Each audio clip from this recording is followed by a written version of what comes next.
अस्सलाम वालेकुम व्यूवर्स, कैसे हैं आप। उम्मीद है कि सब खैरियत से होंगे। तो व्यूवर्स, आज मैं आप लोगों के लिए लेके आई हूँ सोया सॉस की रेसिपी। और जैसा कि आप जानते हैं कि हमारे यहाँ सोया सॉस चाइनीज़ खानों में और इसके अलावा बहुत सी डिशेस में इस्तेमाल होता है, और अगर हम बाज़ार से ख़रीदते हैं तो काफ़ी एक्सपेंसिव पड़ता है। तो इसलिए आज हम इसको घर पर बनाएंगे। बजट फ्रेंडली रेसिपी है और बहुत ज़्यादा ईजी है। और मैं इसको 3 चीज़ों से बनाऊंगी, और ये तीनों चीज़ें तकरीबन हर घर में, हर किचन में होती हैं।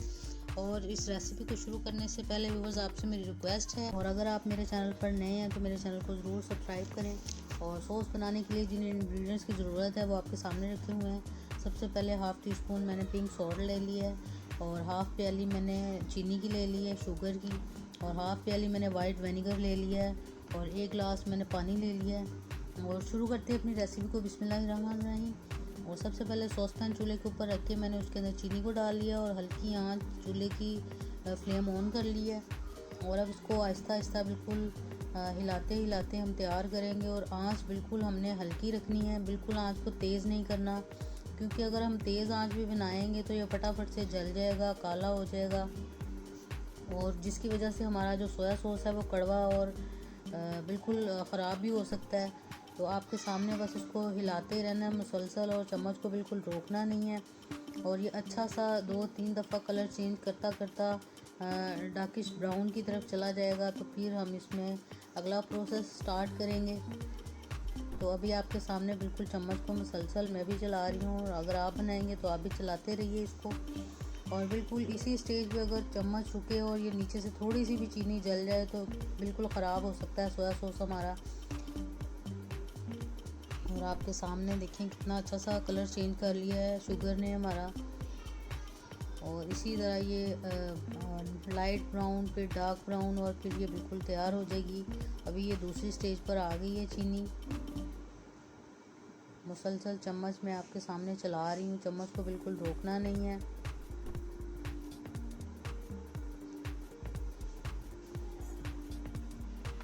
हल्की से भी देख सकते हैं आप कितनी हल्की आंच है, कि जिसकी वजह से अभी तक बिल्कुल एक दाना भी चीनी का जो है वो ब्लैक बिल्कुल नहीं हुआ, नीचे नहीं लगा, जला नहीं है।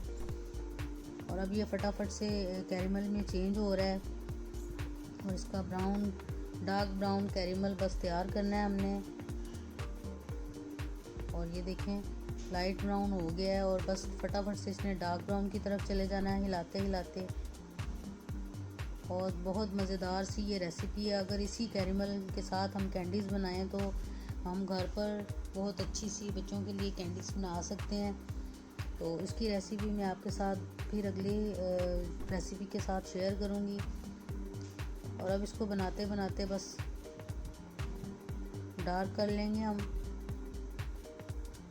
और करीबन बस ये डार्क होने को है। चीनी देख सकते हैं आप बिल्कुल डिज़ोल्व हो गई है, और एकदम से अब ये ब्लैकिश हो जाएगा। बहुत ज़्यादा एहतियात के साथ इसको बस हम पकाते पकाते ब्राउन कर लेंगे। और देखें कितना खूबसूरत सा कलर चेंज किया है चीनी ने, और बहुत एहतियात के साथ आहिस्ता आहिस्ता देखें मैंने कितना अच्छा सा कैरेमल तैयार कर लिया है। और अब इसको थोड़ा सा ब्राउन होते तक हम पानी को अपने पास बिल्कुल रख लेते हैं। जो ये ब्राउन की तरफ जाए, बिल्कुल डार्क ब्राउन की तरफ, तो चूल्हे को एक दफ़ा बंद कर लेना है, और फिर इसके अंदर पानी शामिल करेंगे। और बस मज़ीद 1 मिनट के लिए इसको मैं पकाऊंगी। बिल्कुल ये डार्क की तरफ चला गया है, और बहुत अच्छा कलर आ रहा है अभी से कैंडीज़ वाला। और अब बस मैं चूल्हे की फ्लेम को बंद कर दूंगी, और इसके अंदर पानी डाल लेते हैं जो मैंने माप के रखा हुआ है।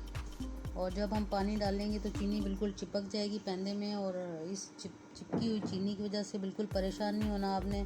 अभी जब पानी इसमें डाला है तो हिलाते हिलाते वो बिल्कुल डिज़ोल्व हो जाएगी। अभी पैंदे में चिपकी हुई है, लेकिन जो ही मैं चम्मच चलाते चलाते इसको डिज़ोल्व कर लूँगी, बिल्कुल हल हो जाएगी। और जब ये हल हो जाएगी तो आपको दिखाऊंगी कि चम्मच में बिल्कुल नहीं लगी हुई होगी। अभी ये लगी हुई है तो इसका मतलब है कि अभी डिज़ोल्व नहीं हुई, पैंदे के साथ चिपकी हुई है।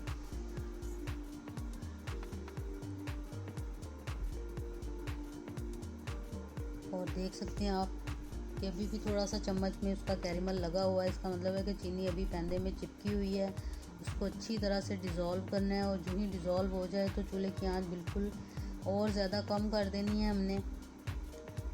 पहले पानी डालने के बाद मैंने फ्लेम को ऑन फिर से कर लिया था, लेकिन अब जब चीनी डिज़ोल्व हो जाएगी तो सिरका जब शामिल करना है तो बिल्कुल आंच बंद करके करना है। और जो पिंक सॉल्ट हम इसमें डालेंगे उसको हम अभी डाल लेंगे इसके अंदर। और ये पिंक सॉल्ट है, इसको मैंने हाफ़ टी स्पून लिया था और ये डाल देती हूँ इसके अंदर। अच्छी तरह से इसको भी मिक्स कर लेते हैं। और इसको मिक्स करने के बाद अब हम चूल्हे को बंद कर देंगे और ठंडा करके इसके सिरका डालेंगे चूल्हा बंद करने के बाद। और अब इसको मैंने एक कप में निकाल के अच्छा सा ठंडा कर लिया, और अब इसको बोतल में डाल लेते हैं सोया सॉस वाली। तो व्यूअर्स बहुत अच्छा सा ये सोया सॉस तैयार हुआ है, और खुशबू भी बिल्कुल आपको बाज़ार जैसी इसमें मिलेगी जब आप इसको बनाएंगे, ट्राई करेंगे। और इसको आप 2-3 माह तक इस्तेमाल कर सकते हैं, बहुत अच्छी रेसिपी है। और व्यूअर्स ज़रूर ट्राई कीजिएगा। और अगर मेरी रेसिपी आपको अच्छी लगे तो मेरे चैनल को सब्सक्राइब कीजिएगा, वीडियो को शेयर कीजिएगा अपने दोस्तों के साथ, अहबाब के साथ। और फिर मिलेंगे व्यूअर्स नई रेसिपी के साथ, तब तक के लिए अल्लाह हाफिज़।